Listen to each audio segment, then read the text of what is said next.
So once a bird has found something he really likes, he's going to protect that food. Even though you see many birds on my balcony, the fighting over the hummingbird feeders goes on constantly.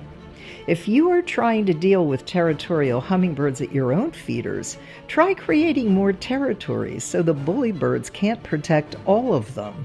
Hummingbird behavior is the same everywhere you find them. You will always see them fighting to protect their territory.